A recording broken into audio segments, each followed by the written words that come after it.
नमस्कार। मुंबई तपास के डिजिटल बुलेटिन में आपका स्वागत है। नवी मुंबई महानगर पालिका क्षेत्र में लगातार बढ़ती जा रही कोरोना मरीजों की संख्या के बीच ठाणे जिला के पूर्व पालक मंत्री गणेश नाइक काफ़ी चिंतित दिखाई दे रहे हैं और उनकी तरफ से यह लगातार कोशिश जारी है कि कैसे नवी मुंबईकरों को ज़्यादा से ज़्यादा राहत प्रदान किया जा सके।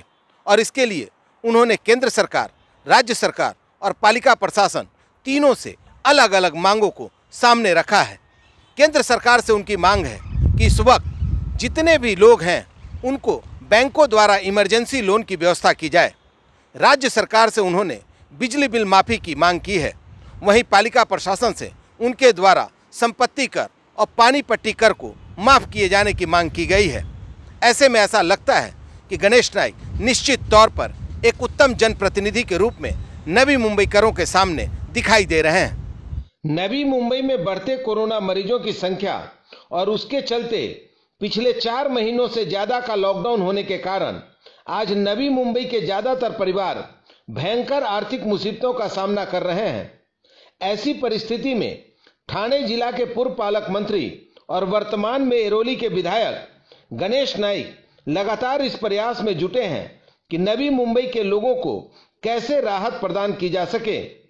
उनके द्वारा इस संदर्भ में न केवल आरोग्य सुविधाओं को लेकर काफी बेहतरीन प्रयास किए गए हैं, बल्कि उन्होंने केंद्र सरकार, राज्य सरकार और पालिका प्रशासन से लोगों को आर्थिक राहत देने की मांग भी प्रमुखता से उठाई है।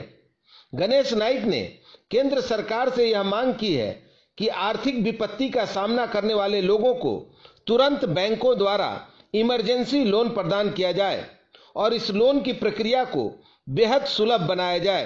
राज्य सरकार से उनकी मांग यह है कि राज्य सरकार ज्यादा से ज्यादा लोगों तक राहत सामग्री पहुंचाए और महाराष्ट्र के हर गरीब और मध्यम वर्गीय परिवार के घरों के पिछले 4 महीने के बिजली बिल को माफ करे। इसी प्रकार उन्होंने पालिका प्रशासन से यह मांग की है कि लॉकडाउन के इस कार्यकाल में सभी लोगों के संपत्ति कर और पानी पट्टी कर को माफ किया जाए।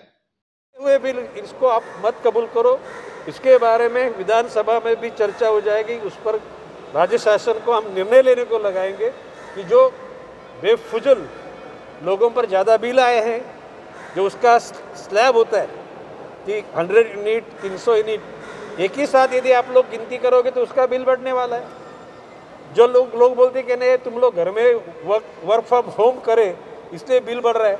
अरे कई लोग दुकानें तो बंद है लेकिन उनका बिल तो दुगुना बढ़ गया। कई मकान बंद है, उनका न कोई मीटर देखा और वो लोगों ने बिल उधर चिपकाया। तो ये स्थिति में मैंने ये बोला है कि भाई किसी इंसान का भी आप लोगों ने डिस्कनेक्ट किया तो हम लोग रास्ते पे आएंगे। गणेश नाइक लगभग हर सप्ताह नवी मुंबई महानगर पालिका आयुक्त से मिलकर कोरोना काल के दौरान मरीजों को उपलब्ध कराई जाने वाली सुविधाओं की विस्तृत जानकारी प्राप्त करते हैं और उसके बाद पालिका आयुक्त को उचित सलाह और सुझाव प्रदान किया करते हैं। आज 4 अगस्त को जब गणेश नाइक के बेटे और एरोली के पूर्व विधायक संदीप नाइक का जन्मदिन है, तो भी गणेश नाइक नवी मुंबई के कोरोना मरीजों की सुविधाओं का पूर्ण विवरण लेने पालिका आयुक्त के पास पहुंचे थे। इस दौरान उन्होंने पत्रकारों के सामने अपने प्रयासों का एक लिखित अहवाल भी प्रस्तुत किया। पत्रकारों से बात करते हुए गणेश नाइक ने यह कहा कि आम लोगों की छोटी छोटी लापरवाहियों के कारण भी नवी मुंबई में कोरोना मरीजों की संख्या लगातार बढ़ती जा रही है। रोज संख्या वाढते, त्याच्यामुळे बाब अशी आहे की लोकांमध्ये थोडीशी बेफिक्री, म्हणजे आता जर तुम्ही जर पेशंट झालेल्या लोकांची जर आपण जर नाव बघितलीत तर शिकली सावरलेली जबाबदारीने काम करणाऱ्या स्तरापैकी काही लोकांना त्याची बाधा झालेली आहे। आणि म्हणून प्रश्न असे पूर्वी आपल्याला सांगायचं की बा स्पर्श झाला संसर्गजन्य रोग आहे, तोंडातून नाकातून काही निष्पन्न डोळ्यातून सुद्धा त्या ठिकाणी या संसर्गाचा प्रभाव होऊ शकतो। काही वेळेला म्हणतात की हवेमधून सुद्धा तो येऊ शकतो। आता काही लोकांना विचारलं आपण, मग तुला कुठे तू त्या कॉन्टॅक्टमध्ये त्याचं त्यालाच माहीत पडत नाही मी कुठे गेलो होतो.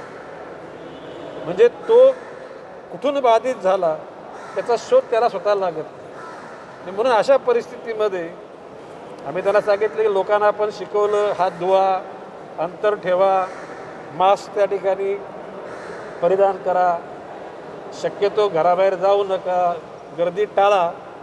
परंतु आता पोट जे आहे माणसाचं ते माणसाला कधीकधी जीवाच्या पलीकडे जाऊन त्या ठिकाणी आपली कर्तव्य भावना करायला लावते.